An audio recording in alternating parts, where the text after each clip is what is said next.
PKL Season 10 champions ஆன புனேரி பல்டான்ஸ். ஆமாங்க, PKL Season 10 grand final Puneri Paltan Haryana ஸ்டீலர்ஸ்க்கு இடையில நடந்துச்சு.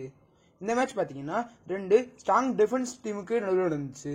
யாரு ஃபர்ஸ்ட் டைம் சாம்பியன்ஸ் ஆக போறாங்கன்ட்டு எல்லாம் எதிர்பார்ப்போட மேட்ச் பார்த்தாங்க.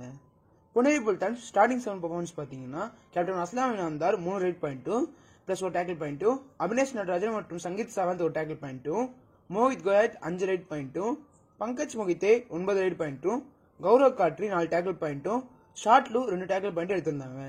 ஹரியானா ஸ்டீலர் ஸ்டார்டிங் 7 பர்ஃபார்மன்ஸ் பார்த்தீங்கன்னா வினய் 3 ரைட் பாயிண்ட்டும், மோஹித் நன்றால் அண்ட் ஜெயிப் தகியா எந்த பாயிண்ட் எடுக்கல, ஆஷிஷ் 2 ரைட் பாயிண்ட்டும், சிவம் பட்டாரே 6 ரைட் பாயிண்ட்டும், ராகுல் சத்வால் 2 டேக்கிள் பாயிண்ட்டும், மோஹித் 3 டேக்கிள் பாயிண்ட்டும் எடுத்திருந்தாங்க.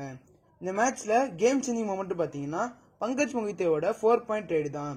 இந்த மேட்ச் அந்த 4 பாயிண்ட் ரைடு மூலமா ஹரியானா ஸ்டீலர்ஸ் ஒரு டைம் ஆல் அவுட் பண்ணியிருந்தாங்க. ஹரியானா ஸ்டீலர்ஸ் ரொம்ப டிஃபென்ஸ்ல அவசரப்பட்டுட்டே பாயிண்ட்ஸ் விட்டுட்டே இருந்தாங்க. லாஸ்ட் 1 மினிட்ஸ்ல சிதா தேசாய் 4 ரைட் பாயிண்ட் எடுத்திருந்தாலும் இது டூ லேட்ன்ற மாதிரி தான் இருந்துச்சு. ஃபைனலா பாத்தீங்கன்னா இந்த மேட்சை புனேரி பல்டான்ஸ் 28-25 ஜெயிச்சு PKL Season 10 first time win பண்ணிருக்காங்க. புனேரி பல்டான்ஸ் கோச் BCMS பாத்தீங்கன்னா கோச்சா அவரோட 3வது டிராஃபியை வின் பண்ணியிருந்தாரு. அடுத்த பக்கம் பாத்தீங்கன்னா மன்பிரீத் சிங் அவர் கோச்சா 3வது ஃபைனல் தோத்திருந்தாரு. டோட்டலா புனேரி பல்டான்ஸ் இந்த சீசன் முழுக்கவே டாமினேட் பண்ணியிருந்தாங்க. சாம்பியன்ஸ் டீம் மாதிரி தான் விளையாண்டுருந்தாங்க. போன சீசன் ஃபைனல்ல விட்டதை இந்த சீசன் அடிச்சுட்டாங்க.